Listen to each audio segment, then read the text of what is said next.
What's up, friends? Happy Wednesday, everybody. Welcome back to the Well, That's Good podcast. I truly hope y'all are having a great week, but per usual, it's Wednesday, and it is about to get so much better, y'all. I am so excited for this conversation because let me just tell you, even preparing for the conversation with the guest we have on today, I was so encouraged. I was so strengthened. I was listening to her podcast on like 1.5 to get all of it in that I could possibly get in to just steward this conversation, but it's impossible to get all of it in one conversation. So I'm about to introduce you to your new favorite person that you need to dive into her books and her messages. We have Jess Connolly on the podcast. Welcome. I am so honored to be here. I'm so grateful for you and your ministry and your work and how you're encouraging women and all the people. So thank you so much for having me. Yes, truly. It is a gift. Like this morning, I was listening to your podcast. I'm scrolling through and I'm like looking for all the ones that, wanted to kind of dive into a little bit before we had this conversation. And I truly could not get enough. I was like, how fast can I listen to her talk that I'm still obtaining everything? Because I wanted to get so much in. And truly, like your ability to communicate with people, but it's so relatable and so biblical is such a gift to this world. So I'm so excited for this conversation, but also just to introduce you to so many people that follow me that might haven't found some of these, the books you're putting out. And just before we start, I want to shout out, she has a new book coming out in April, Tired of Being Tired. Amen to that. I definitely needed those words. So we're going to dive into everything. But Jess, before we do, I have a question that I ask every single person who comes on the Well, That's Good podcast to kick us off. And that is the question, what is the best piece of advice you have ever been given? Ooh, I love that question. What is the best piece of advice I've ever been given? Okay, I will tell you, this is like a spiritual piece of advice, but I honestly think it has unlocked so much freedom in not just the spiritual parts of my life, but there was a gal that I was friends with in college. I wouldn't even say I was friends with her. I just admired her a lot. And I noticed that when we would pray in group settings, she had so much authority and she just seemed to have so much wisdom. And I asked her, hey, how did you get so good at praying? Like, how are you so good at prayer? And I had not yet come to have the wisdom and understanding that you can't be good at praying because it's just talking to God and we can all do that. But so I was like, how do you get good at praying? And she said, I just say what I'm really thinking and I don't fake it. And she said, I just use my own voice when I talk. I don't use like a sweet Jesus voice. I don't use a prayer voice. I just talk to God. And I will say it's so interesting. That shifted something in me. And I will tell you, I think probably since that day, 20 something years ago, I've had hundreds of people ask me like, how are you good at praying? Wow. How do you do that? And same with like communicating or ministry or teaching or even parenting. And my advice is always the same. I just use my real voice. Yes. I just say what I'm thinking. I just say what I'm feeling. I talk to God in my normal voice. And so again, it's kind of spiritual, but it's also really been kind of strategic in my life that anytime something feels really hard or difficult or insurmountable, I just do it the most honest way I can. And that usually seems to help. I love that. That is such a good piece of advice. And it's so true that we tend to have this temptation to put on this like spiritual voice or spiritual sounding voice. And actually, my mom always says this, like, we do this podcast together and we'll have like messy conversations and she'll be like, okay, I don't like, we sound too like women's ministry, like, because there is like a women's ministry voice that sometimes you accidentally get into whenever you start talking about a certain topic or you're in a podcast setting or you're talking about a book. And it's so refreshing actually hearing your content. Even I noticed that in the podcast that you just speak so relatably. And I love that. I love that so much. And it's such an encouragement to people listening that if you do any form of ministry or even just in your workspace, don't fake it or put on a voice to match what you think the setting's supposed to be. Like, that's like our whole message, live original, be who you are in every setting. And God made you who you are to fully be who you are in him in those places. So what a great start and piece of advice. You said something talking about why you were writing this book that I want to talk about because I actually related to it so much. You were talking about writing a book about being tired and how there's all these other books that have been coming out about the exhaustion we're living in and all of the different things and burnout and how how to cope with it. And you said you just couldn't really relate to so many of the messages that people were putting out there, which is exactly how I have felt. I feel like there's all these books coming out about, if you're tired, like just quit everything or cancel everything or and it's like these great ideas, except for I just look at my life and I just don't really feel like that advice really works with the lifestyle that I'm living, or even what I'm really called to, or what I even think is the best or right piece of advice for my life. Yeah. And so whenever I heard you say that about this book, I was like leaning in. It's like, okay, this is a book about being tired, but it's not the same message that's just like, okay, then quit. And so tell us a little bit about this book, why you're writing it. And even though you couldn't relate to those books, why you felt like you were going to take it at a different angle. Yeah. Well, my story is this. I've been talking about it so much, thinking about the book, that I've had to look back and say, when did I first feel really tired? Like, when did I start to really first feel a ton of exhaustion? And for me, looking back at my life, the first time I felt really exhausted was in college. And I don't know about the gals listening or about you. I mean, I know a little bit about what college was like for you, but I wasn't tired because I was out partying, and I really wasn't tired because I was studying, to be honest with you. But I was tired first in college because that's when I first started to perceive what other people believed a good, godly woman looked like and what she did. And so I started to try to live into that identity. I wanted to be serving the most. I wanted to be joyful. I wanted to be in 4 different Bible studies. I was on staff at my first church in college. Like, I wanted to be using my gifts and teaching and loving and serving. And I wanted to be a good and present friend. And I wanted to be a rally gal who'd drop everything and do something for a hard season. And that was when I first just kind of started to realize, like, there's this expectation, and I want to do it well, and I want to do it well for God. And for me, that moved into early marriage and motherhood. And I had 3 kids in 3 years. So we started our family kind of like fast and furious, and we were in ministry, and we were planting churches, and we were doing all these things. And of course, the fatigue just continued. But as time went by, I actually started to see it as a badge of honor. And when I would push past my physical boundaries of what my body needed to rest, and when I would push past my spiritual limits of really like how much I could carry or how many burdens I could carry, or when I would zip up my emotions, or when I would take a lot on my mind, I was proud of myself. I thought that I was being very godly.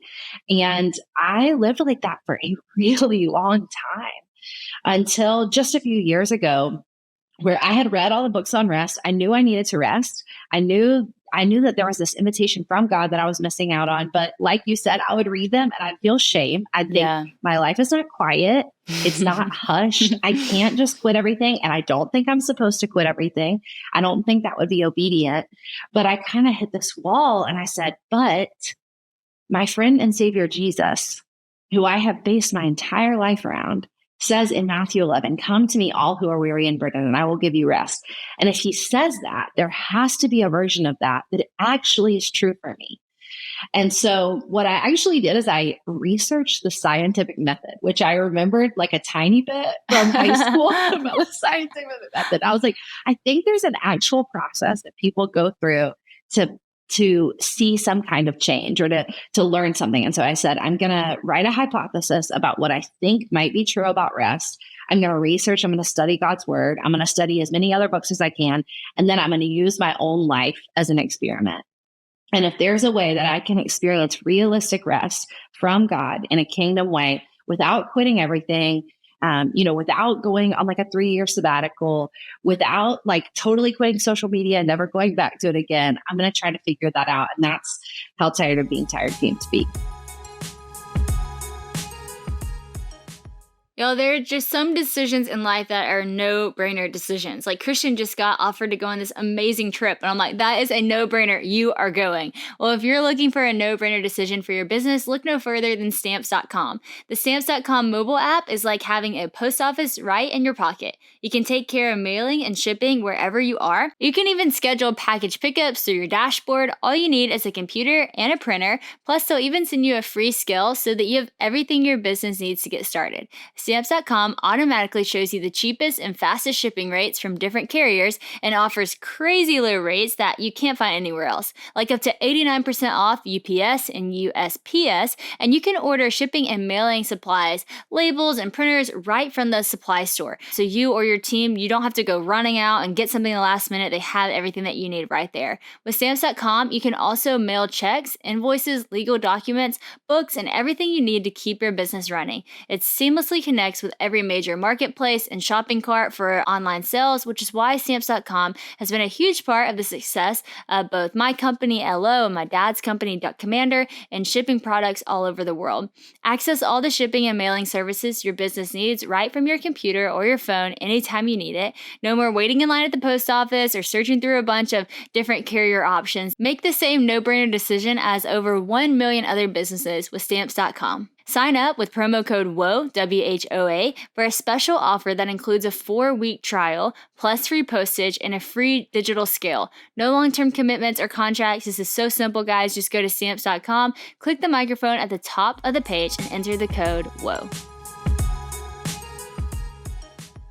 Gosh, that's so good. That's so cool. One of the stories that made me laugh, and it only made me laugh because I feel like I can relate to you in so many ways. Like if we actually sat down over coffee, we'd probably be laughing at all the silly like tendencies that we both have because I like to kind of be at high capacity. I like to, and even out of like feeling like you need rest, you start writing a book on rest, which is like not restful at all. And then you're like studying everything and doing hypothesis. And that is just like so something I would do. It's like, okay, I know I need to do this. Now I'm going to make this into a message, into Bible study, into this, into that, because that's just how my brain works. But in the process, God's speaking to you and working it through you. And you actually end up getting the rest and the understanding and the full truth and closer to Jesus and all of it. And so God's so good. He knows even our personalities and how we, and our tendencies, and meets us in those moments. But it made me laugh only because this would be so me, but it wasn't necessarily funny,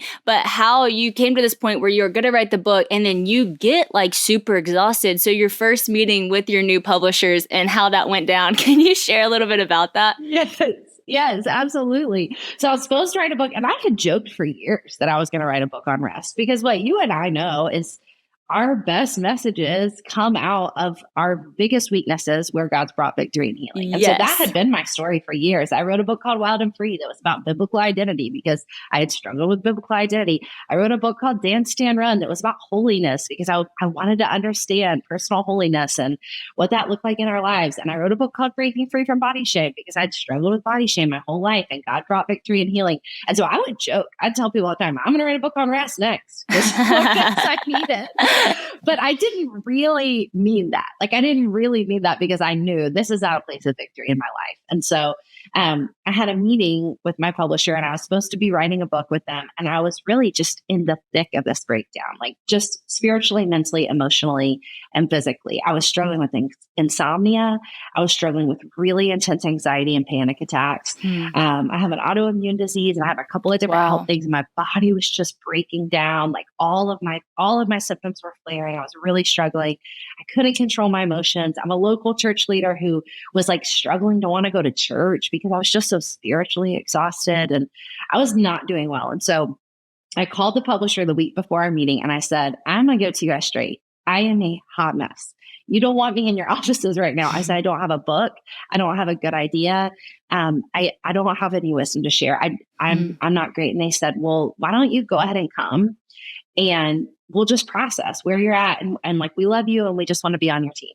And this was so generous of them. This was a new publisher. I'd never published a book with them. And on the way there, I decided to do like a little recon, and I was like, I'm going to just research a little bit about rest. I'm going to see like what people are saying about it. I'm going to read a few things in the Bible. And actually that's when I came up against that Matthew 11 verse, which I had heard over and over again. But I hit a point with God where I was like, are you serious about this? Are you serious? If you're serious, what does that mean? And so I went to that meeting, and they were so loving and so generous, my publisher, and they let me just sit in that room and cry and say things out loud. And I said, the women I know are physically exhausted in this way, and this is what it looks like. And they're emotionally exhausted in this way, and they're spiritually exhausted. And I don't think anybody's talking about that. And somebody just sat behind me on a whiteboard and wrote it all down. Wow. And took pictures of it and said, we'll see if this turns into a book. And God in his kindness let me take a very long time before I ever turned that into a book. Again, I had to go home and see, like, is this true for me first? And I was so relieved that I found it's not just true for me, it's true for all of us. Yeah. Well, it just made me smile because I was like, that is so the Lord and like so kind.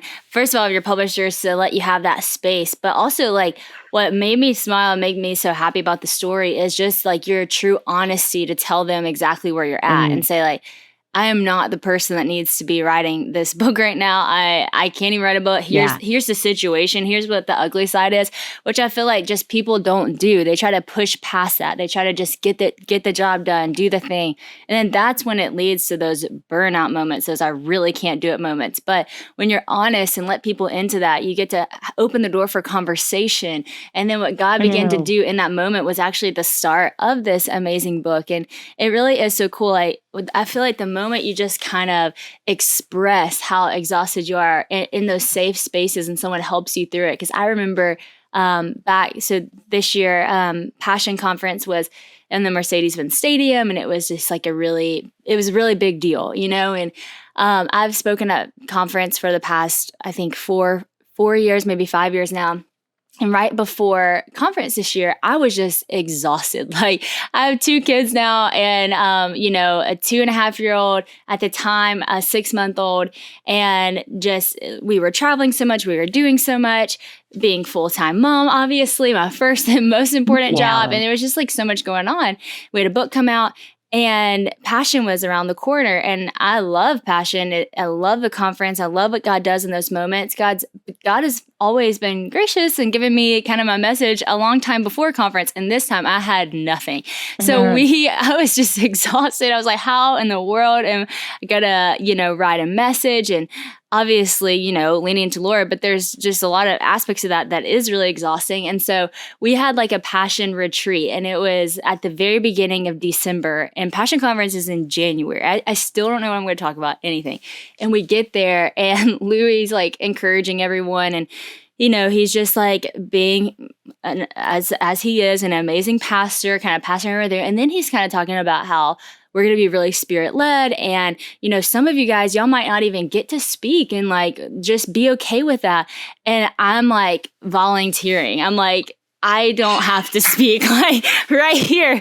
Like if the Spirit is leading, take me out.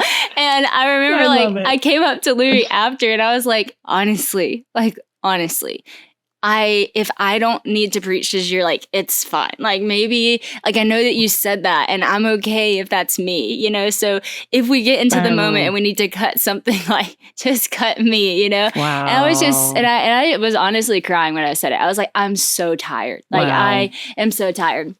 And it's just amazing that right after that moment, when I got home, I felt like it was really cool because the Lord just put it on my heart to text a friend and say like, hey, can you help me with like waking up in the morning because I'm so tired, but that's my only time to sit with the Lord. So I had a friend, she texted me every morning at 6 a.m. and was like, go spend time with the Lord. And she would pray over me. She doesn't even live in my state. She'd pray over me. So I get up at 6, and it's ironic because, you actually said this in your book. You're talking about how like it's not a nap you need. It's not a vacation that you need. That's not like the thing that's going to cure your rest. So for me, it wasn't getting the extra sleep in the morning that I thought I needed because I'm a mom and I'm tired. I actually needed to wake up in the morning and have 2 hours before my kids were up and sit with the Lord and work on my message with Him and just be with Him. And out of that, out of that time came this message that I preached at Passion that has impacted so many people. But before it impacted anyone, it impacted me. And I really just talked about my love for the word and my desire for the word and how the word changes everything. And it was just like from a place of overflow of what me and the Lord had kind of built over the last month. And so I say all that to say, like, it was just super relatable to me, this whole message that you were talking about. But can you speak to the person right now who is feeling absolutely exhausted? And they're kind of like I was, they're kind of like you were, where they're like, I like need to have a hard break. I need to stop, but that's not practical right now. How do you practically start to get rest? And in today and tomorrow, for the person who's just downright exhausted? Well, first of all, I think one thing that keeps us from getting the rest that we need is that the enemy's just cunning. He's just a liar, and he's good at deceiving, unfortunately. And I think one campaign he's kind of led against exhausted people everywhere is that he either makes us feel pride about it, like I talked about, like, oh, this is good, I'm doing good. And so then we don't get rest because we think it's somehow godly or righteous or strong that we keep going. Or he makes us feel extreme shame about our fatigue. So we feel like there must be something wrong with me. I must be weak. I must be doing it wrong. Something must be wrong with me if I'm this tired. Instead of, like, for example, hearing your story, if you had come to me in early December, a month before Passion, and said, I'm so tired, I would have said, that tracks.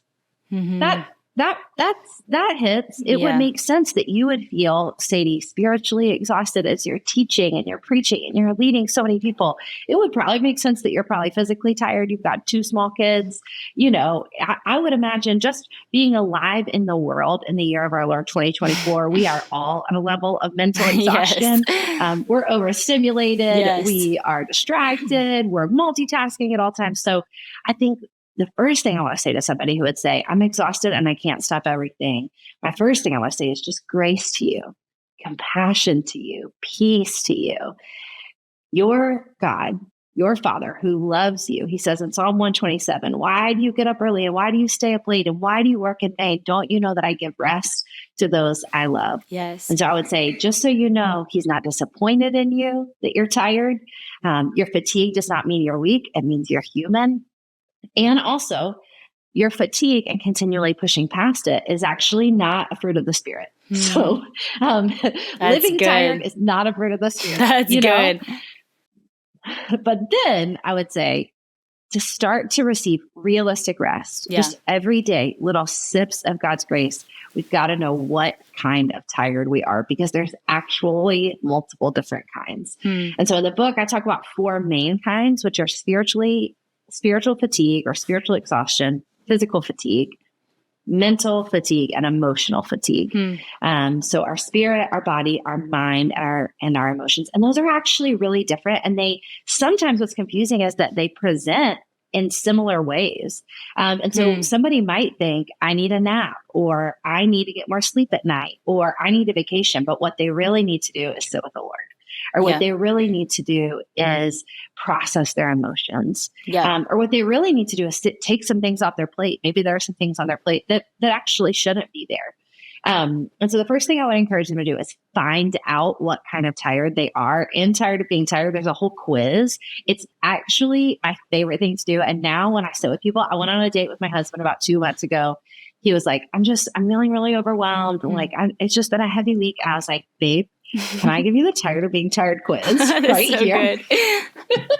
And I pulled it up on my phone and I was like, okay, mostly C's, you're mentally exhausted. Here are the things to do. So I would say the first thing is they need to know what kind of tired they are so they can begin getting those realistic hits of rest. Friends, it is so easy to get stressed about meal planning, especially all you moms out there. My gosh, it is stressful. All the shopping, cooking, storing, cleaning, all of it can just be a chore, especially if you're trying to stick to a health goal or, you have a family to feed. It can just be hard. And Factor is ready to help you eat stress-free this spring with their delicious, ready-to-eat meals. Every Factor meal is fresh, never frozen, crafted by chefs, and approved by dietitians. Plus, they're ready to go in just 2 minutes. Factor offers $35 different options to choose from every single week, including Calorie Smart, Keto, Protein Plus, Vegan, and Veggie. And with over 60 add-ons, you'll be satisfied all day long. So I'll actually show you my Factor app. We literally use this every single week. We love Factor. We often eat their meals because they're just really easy and honestly delicious. We've been so impressed by it. But see, I have all my meals selected. I actually get my boxes every single Monday, and we look forward to it on Monday because then we have kind of our meals for the week. I like to bring mine to work too because it's just like a super easy lunch. Christian and I love the steak one. It's so good. Honey loves that one too. That girl's got some bougie taste. She loves that steak. But also we love so many other ones. I love the taco bowl. I pretty much always have the fajita chicken taco bowl in my cart every week because that's like the best lunch. And then also another one the girls really like, we all like, honestly, we all share it, is the like cheesy chicken and broccoli rice. It's super, super good. Factor fits right into your schedule without the hassle of prepping, cooking, and the cleanup, so you can get out of the kitchen and back to doing what you love. Plus, you can customize your weekly meals to get as much or as little as you need, and you can even pause or reschedule deliveries whenever you want to, which is such a nice feature, especially as we're traveling so much. It's nice to just hit pause on it, and when we get back, know that we're going to have meals in the fridge. So if you're looking to get a little fancy with your Factor meals, they even offer meals with premium ingredients like filet mignon, which by the way is absolutely delicious, shrimp, truffle butter, and broccolini. Factor is the key to fast, healthy meals without all of the fuss, and they honestly are so delicious and really high quality. And in April, Factor is celebrating Earth Day all month long, so keep an eye out for that Earth Month Eats badge on the menu for the meals with the lowest carbon footprint. So head to factormeals.com/woe50 and use the code WOE50 to get 50% off your first box plus 20% off your next box. That's the code WOE50 at factormeals.com/woe50 to get 50% off your first box plus 20% off your next box while your subscription is active. I will also be using that code, so go check out Factor.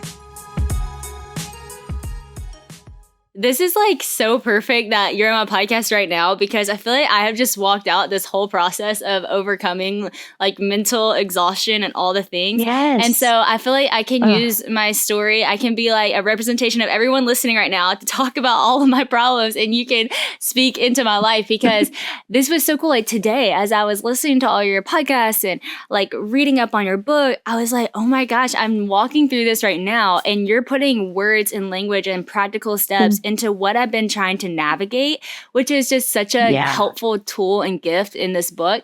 So what's cool, so after Passion, right? Like my life did not slow down at all. I had so many speaking events for literally 3 months.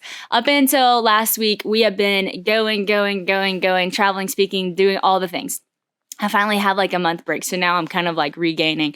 Okay, woo. But I couldn't wait until all the trips were over to mentally get in the right place, because if I tried to wait, I would have been like out of my mind. So I will say it was just kind of a struggle over the past 3 months because it was just one thing after another thing after another thing. And each kind of event I had really required a different message, it was like a lot of prepping in the process. And then again, mom of 2 kids, first and foremost job, all of the things. And so it's just kind of been a lot. Well, we came to this one moment where I was having nightmares, and it's interesting because I saw you kind of talked about the same thing before writing this book, and all of a sudden the bed became like a scary place for you. It wasn't a place of rest anymore, and that was how I was. I didn't want to go to sleep because I was scared of what my dreams were going to be, and I just was exhausted in the midst of already not sleeping. Just waking up with kids and then needing to sleep because we're traveling and I'm speaking so much. And so it just felt like a spiritual attack. It was just like really heavy. And so I started talking to people, like my counselor through it. I started talking to just mentors and friends and just started opening up. And not a lot of people, honestly, like even some of my best friends, I didn't even share it with until just recently. And they're like, why didn't you tell us? I was like, honestly, I was just needing to get through it with the counselor and the mentors and the Lord and my husband. And I just couldn't even talk about it that much because I really just needed to get through it. But it was interesting because one of the conversations I was having with a counselor who used to walk with me when I was having extreme anxiety and panic attacks years and years and years ago. I haven't faced that in a long time. I was talking to them and they said, Sadie, you're not where you used to be. Like your mind you have a sound mind. And it was really cool because she just reminded me like, hey, you used to be in a dark place of like anxiety and you were having all that. That's not where you're at right now. You're just tired and you Oof. have a sound mind. And she just Yeah. told me who I was. And I was like, you're right. I do have a sound mind. I Come know that on. about myself. That's what I've been given. I'm just tired because, yeah, that adds up. That tracks. Like, this is my situation. And Yes. of course, I'm going to be exhausted. And she just kind of reminded me who I was. Well, anyways, after that, I started looking up songs on peace and a song actually called Sound Mind. And I just like literally Yes. clothed myself in the truth of who I was. Well, when I was reading your book and hearing you talk about identity and how, when you're mentally exhausted, you have to like make sure your identity is in the right place. It's amazing because when I think about exhaustion, I never thought about identity playing a key part into my mental capacity through like being tired. But that was brilliant. And that was exactly what I literally just real time experienced about 2 months ago. So can you speak to that message of why anchoring yourself in your identity you've been given helps you through moments of mental exhaustion? Yes. And also, I know that song you're talking about, Sound Mind, because it plays So on good. repeat in my house. It's It so is good. So good. That is the anthem. That is the anthem. Truly. Oh, so good. Yeah. Well, I mean, okay. So let's talk about a little bit the environmental effects, spiritual and physical, that we live in under the effects of this fallen world right now in 2024. At the state of normal for women, but also for men, is mental overwhelm. We actually have totally normalized it. But it's not okay. It's not normal. It's not healthy. It's not serving any of us. So I think what happens is that a lot of us begin to experience those effects as mental fatigue or as anxiety. Which is so real. It then begins to present in our bodies, or we have insomnia, or we have nightmares, or we even maybe something that's even harder is that I would say, like, sometimes it doesn't exhibit in those ways. It just kind of seeps into our personality and we just become overly cautious, or we don't say yes to things, or we build new fences around our life of like what makes us feel safe. And I think the identity work really is so freeing because it helps us not overly identify with the brokenness. For example, just kind of coming into alignment or agreement with this identity of like, I'm an anxious person, or even like, I don't even love to say the word like I have anxiety. Instead, I'd rather say like, I'm experiencing anxiety. Yes. Just to remember, like, this is not even something that I have to hold on to. And that's not to spiritually bypass it and to say it's not real. It's all real. It's all real. And it all makes sense. And it all adds up right now because there's too much coming at us. But the identity work to come back into alignment with who God has said we are, to actually rest in that, to stop trying to prove that to other people, to maybe just use what little precious energy we have to make decisions and to make rhythms that come into agreement with that more often. And even like that come into agreement with the limitations that our brains have. Like, I love that you say, I need 2 hours before my kids get up. I am the exact same way. If we have to catch a 5 a.m. flight, I have to get up at 4 a.m. It does not matter. I need 1 hour where I am not speaking to anyone. Where it is quiet and it is dark and it's me and God and a cup of coffee. And that is actually me just agreeing like, oh, my brain needs this. It has this limitation and I need to serve it. But on the flip side, when I feel anxious, when I feel maybe like depressed, when I feel overwhelmed, then I can come back into agreement and alignment with what God has said about me. I have a sound mind. I have access to peace that passes understanding. The Prince of Peace is near me, with me, in me, and moving in my life. All of those things are true. I can feel this way, but this is the truth. And I can make agreements that come into alignment with that as well. It's so good. Gosh, everything you're saying, I'm like so glad you're saying. And I always get so excited on these podcasts when we have a guest on who are just giving like such great advice, because I'm like, everyone is listening to this and everyone is receiving. So if you're listening to this podcast right now and you have space to like stop and actually write some of these things down, like do it. Do not let this just go in one ear and out the other. That's the beauty of podcasting. It's not just a little soundbite on social media. We're diving into conversations and actually trying to get better from them. One of the things I loved, it was such a practical piece of advice. You're talking about leaning into margin in your life, leaning into those little, still small moments, and not, overcrowding those things with social media or with the TV you watch, whatever, but like actually give yourself margin. What I loved about it is you're so relatable, because I heard you talking about this and you were saying something along the lines of like, you like oftentimes are looking at people.com because you just like love staying in the know. You're watching Netflix in the shower, which, hey, aren't we all? You're like talking about how you love to like cram. I love that you say that. But I was like, this is so good, because I'm like, that is so me. And then I'm like, what am I doing? Like, why am I filling all of this time with like just randomness, like clutter, And it's in those moments where you're like, I actually got this. This is like the coolest, most random thing, but it's meant so much to me.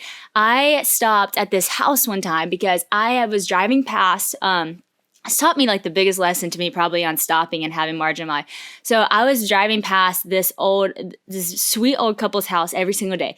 I don't know them. They sat on their porch together every single day. And it was really sweet. And I guess I just noticed it because it just happened to be when I drive home from work, and they were on their porch, and they live like right across from a Dollar General. So there's like not really a view for them besides Dollar General.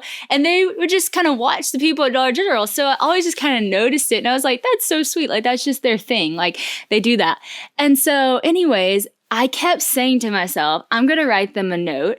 And I just want them to know that just the picture of their marriage has been really inspiring to me. And one day, I hope my husband and I are sitting on our porch together at their age. And so I was like, I'm going to do this. I'm going to do this. Well, honestly, like months went by, and I thought about it every time I passed him. And by the time I would get home, it was just like ADD moment. It was like, whoop, like gone, like just forgot. And so one day I didn't see them. And then I like kept not seeing them. Then I saw like a wheelchair ramp get put in, and I started noticing stuff.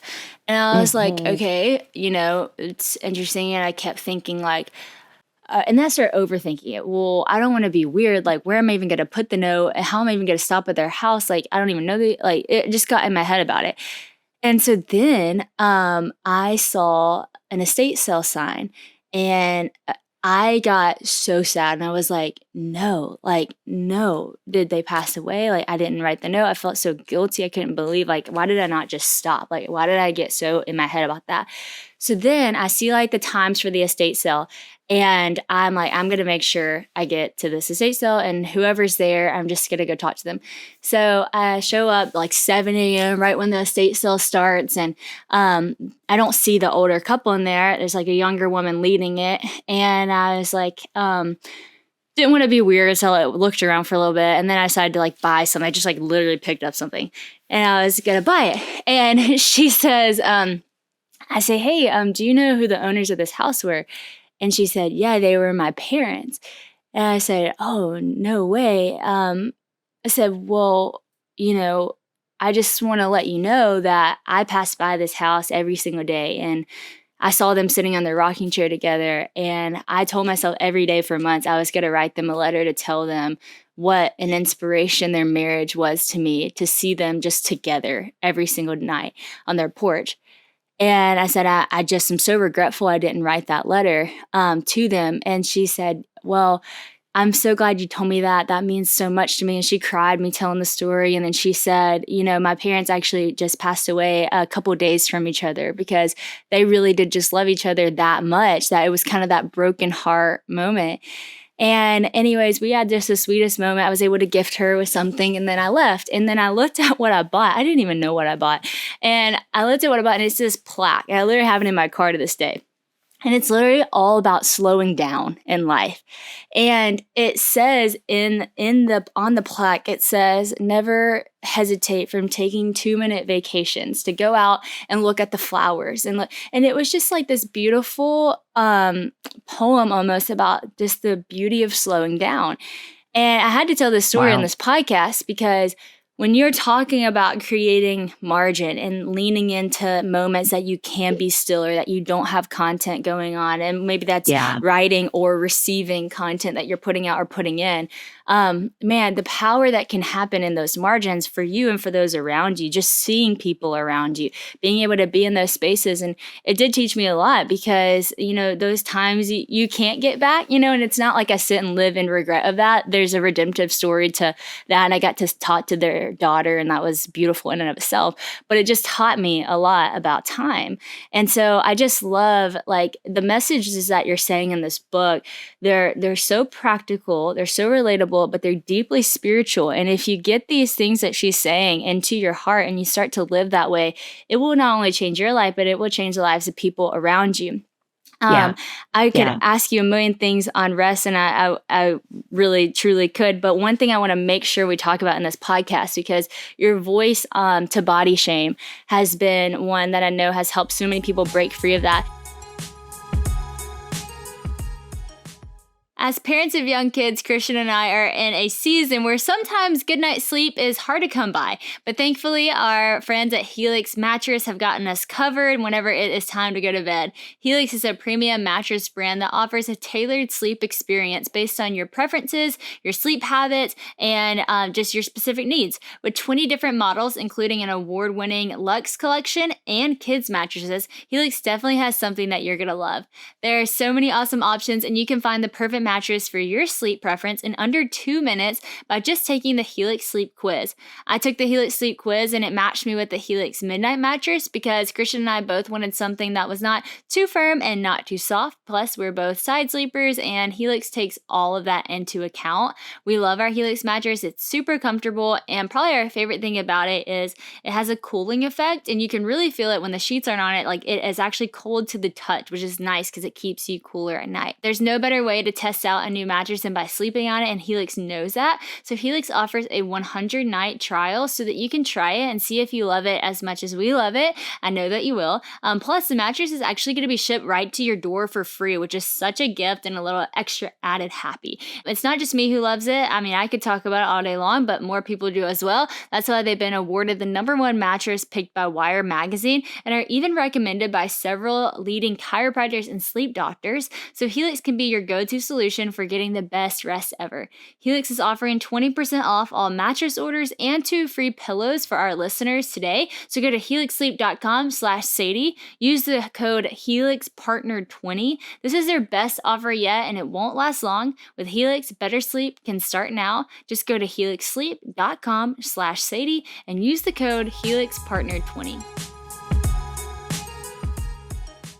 Before we even get into questions, can you just tell us a little bit about your backstory and struggle with body shame? Yeah, absolutely. Well, I mean, I'm a woman, so period. End of story. I'm a girl. I was born in the 80s. It was wild out there for a minute. So yeah, I mean, I'm a younger sister. I'm a middle sister. And when I was growing up, my older sister was just 3 years older than me.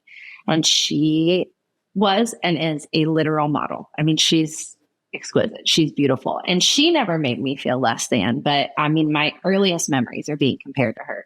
She's tall and has dark hair, and she's thin. And I'm like been curvy and awkward in my body my whole life. I'm like the clumsiest person you've ever met. And now I just embrace it. But so, I mean, my earliest memories of my body we're not loving it. We're feeling uncomfortable in it. We're wanting to shift it and change it. And where that got really problematic was when I became a believer. I met Jesus when I was 15. I had a radical conversion experience. And I knew within 24 hours of meeting Jesus that I wanted to be in ministry for the rest of my life. Wow. I was sitting on my Bible, sitting on my bed, just pouring through my Bible and probably taught my first message within a year. I knew I wanted to compel other people to see how good this God was that I had met. Wow.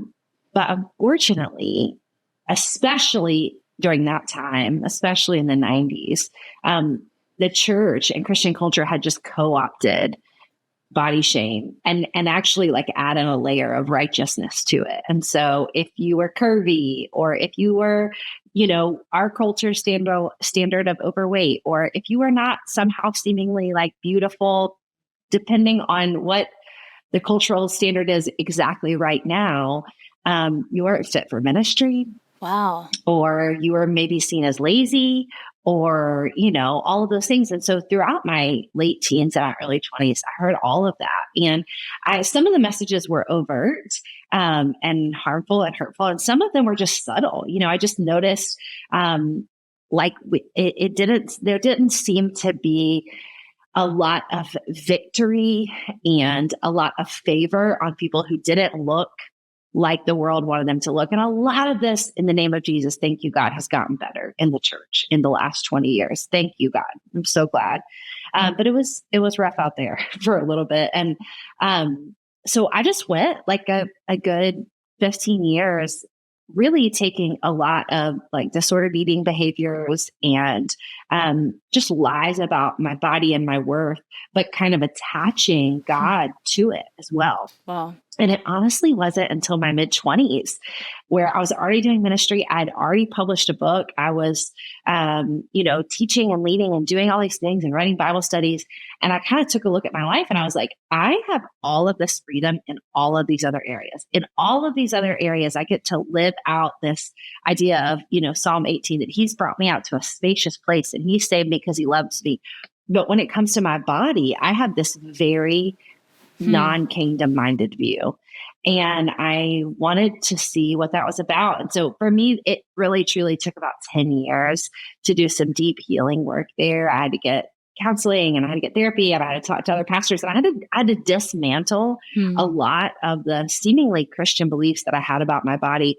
But the good news is what I found is that when God made our bodies good at creation, when he uniquely created each of us, that actually cannot be undone by what we do, by neglect, or by what's done to us. And so the purpose of my life, actually didn't have to be about making my body good for God, but coming into agreement with the truth that it already was. Wow. That's so good. I heard that message that you shared about that word, very good. All right. What was it that you said? Was it muchness or something? Muchness good. Yes. It's wild. It's this beautiful part in Genesis that God makes, light. He makes night. He makes animals. He makes vegetables. He does all the things. And he says, it's good, it's good, it's good. And then he makes humans and he says, this is muchness good. That's what the Hebrew means. Wow. That is so cool. I love it. I love it so much. And I, one of the things on this podcast that I always want to do is like bring out treasures in people's heart. And so I never want people to feel like you have to share like the hardest parts of your story. I only asked to share that because I know so many women, we talk about body image all the time on this podcast because so many, like you started it. I'm a woman, so there's that. And I struggle with body image because don't we all? But it's the same time, it's like, but we all don't have to stay there. Like just because that's like the way the enemy has gotten seeming to be all of us, that doesn't mean that that's the way that it's supposed to be. Just in the same way that you talked about tiredness, you're like, just because everyone's living like this doesn't mean that's the way we're supposed to live or that we have to live. Yes. And I love how you're saying to us, it's like God said you're very good, and not after you work towards becoming very good. You already were and already are, and it's you coming to the realization that you are very good right where you're at. And I have a really, my kind of story with body image where it's interesting because you talk about it like starting from someone that maybe loves you and knows, and it was like not even meant to be a harmful comment, and it just kind of was, or just kind of stuck. And I remember it was like literally elementary school, and it was just a friend. We were all just like hanging out literally at break, or like it wasn't at the playground, it was like a break moment. Or it must have been middle school because we had break at that time. And one of my very best friends, we kind of looked similar. Like we both had brown hair and brown eyes, and we were best friends, and we acted just alike, and people called us peanut butter and jelly. Like that was our thing. And someone was just talking about how similar we are one day, and they were like, oh, y'all are both so similar. And then she said, if you were just skinnier, then y'all would look so much more alike though. And it was like not even meant to probably be as what it was. She was just kind of like, oh, if you were skinnier, then you would look like her. Yeah. And then like immediately I felt insecure because I was like, oh, well, am I bigger? Am I, like then you start asking yourself these questions. And then it's interesting because as time goes on, I just noticed that the enemy kind of always got me with that same angle of like, if you were thinner or if you were this or that, then you would be enough. And it was like always feeling like with my body, I can get it to the place of enough, but I'm not there yet. So it just led into so much striving, so many unhealthy habits to like get to the place of it finally being enough. And I don't know if it felt like this for you, but it felt like this for me, where it was like, every time someone said something along those lines of that lie, it was almost like it affirmed that was true. It was like, oh, yeah, okay, now it's true. Now really, if I just worked harder, I could be enough. Or now, and I think so many times we do that. It's like we build our case for the lie to like prove that that's true. But like this is actually what one of my counselor, I'm shouting her out today, but she was saying to me like, don't build a case for the lie, like build a case of truth, because you have a case for truth that's actually legitimate, that stands.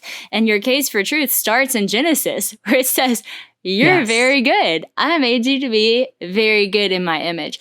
And so I just think this message is extremely important to talk about. The last thing I kind of wanted to ask you about, kind of on this note of comparison and stuff, you were having a conversation with Jamie Ivey. This was years ago. So if I always have to preface this by saying, if you don't remember this, I can recap it for you, because it was literally 4 years ago, a 5-minute interview that If Gathering posted.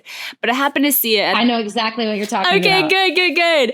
I love this. And she was talking about this idea of like taking myself out of the race. Can you just bring that message to us? Because I loved what you shared. Yes. Yeah. And it applies to both body image and to tiredness. Yeah. And it has actually changed my life. And I do want to pause really quickly and say thank you for asking me about body shame. And thank you for being so generous and vulnerable with your story. And I just like, sense in my spirit, this is something I want to say for anyone who's listening. You are so generous and you're such a good leader, and you're so compassionate to say, I'm going to ask you about this deepest part of your heart. I hope it's okay. I love when people ask me about body shame. And I love when people ask me how I feel about my body now, because I will take every opportunity I can to tell them the very good news with my full face. I love my body. I love my body. That's awesome. I love giving God glory in my body. And if you all need to go find me on Instagram and see that I am not the world's picture of like the tidiest and the most beautiful. And it is, I will kick the enemy in the teeth every day and say, I love this body that he's given me.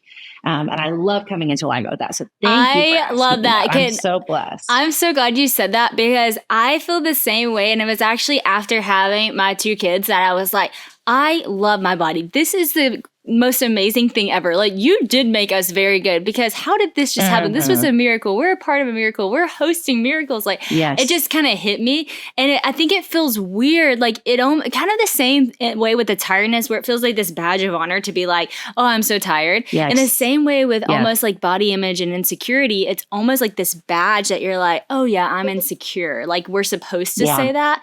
And it feels weird to be like, I love my body. And then, but it's like, no, you should, And that should be celebrated. So I'm actually so glad you said that, because that's something that women need to hear. It should bring freedom to you to say like, I love my body. And it's not not because it ended up being in the perfect place or everything is just rocking. It's like, no, it's because I understand what my body is made for and who it's made by. And so like, I'm so glad you said that.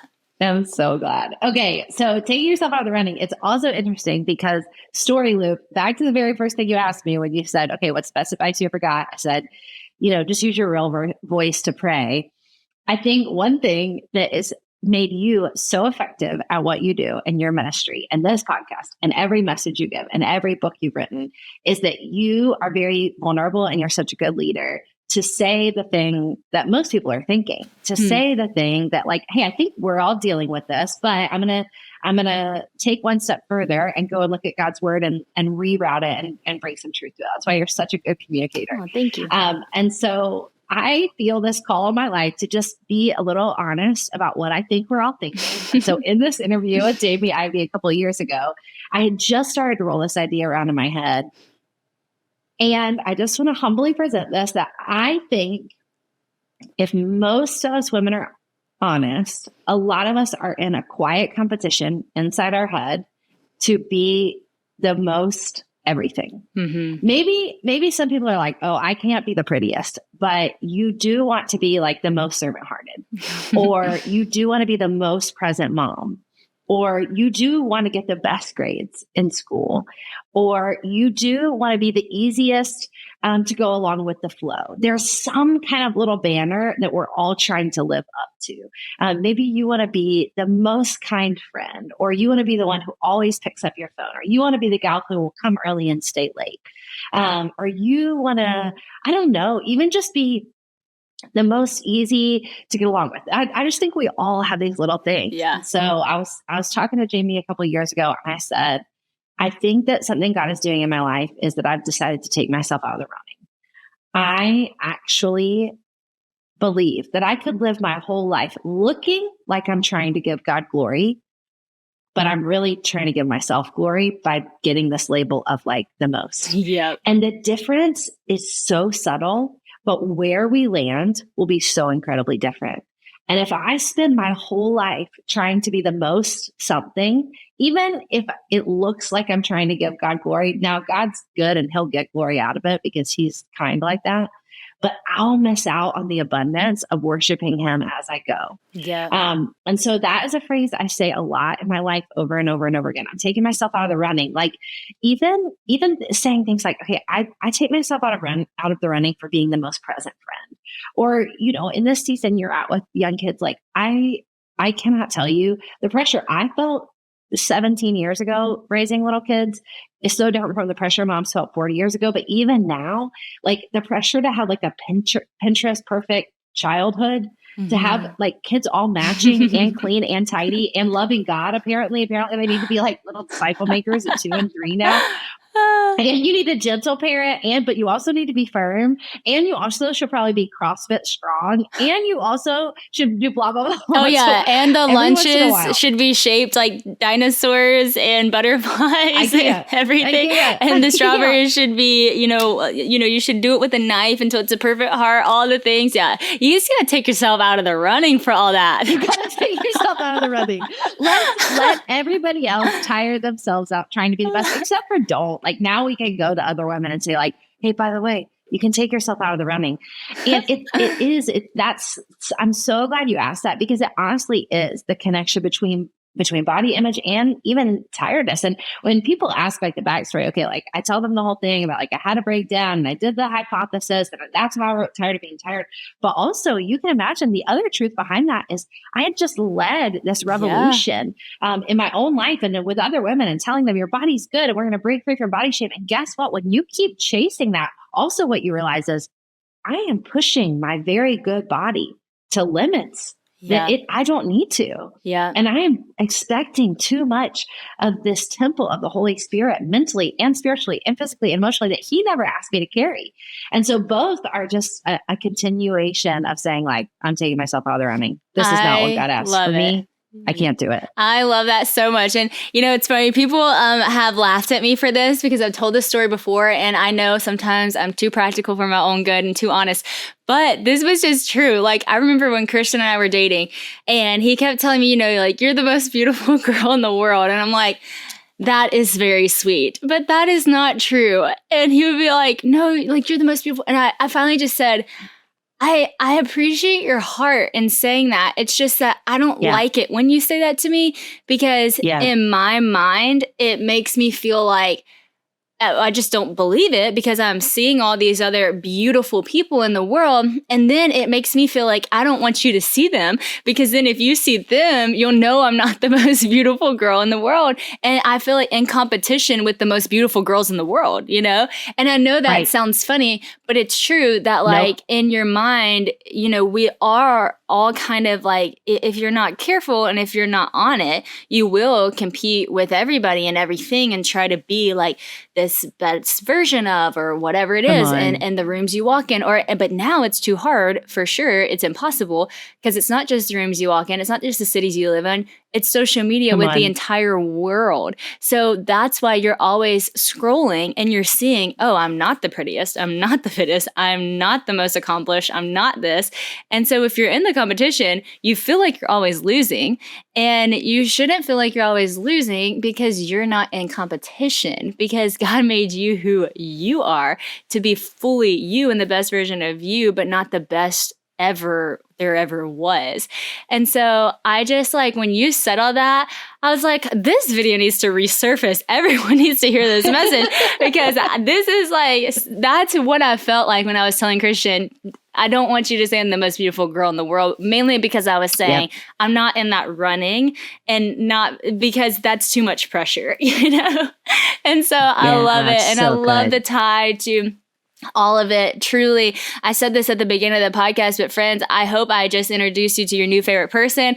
I feel like I did. She's my new favorite person. I can't wait to read the books that you put out from this point forward. And if you never put out another book, which I hope you do, we have plenty to go off of. No pressure, plenty to go off of. So much content. Thank you for who you are, for the life you lead, for even the wife and mom and the example of a godly woman that you are. And so thank you so much for being on this podcast and for all that you've done, but most importantly for who you are. We so appreciate it.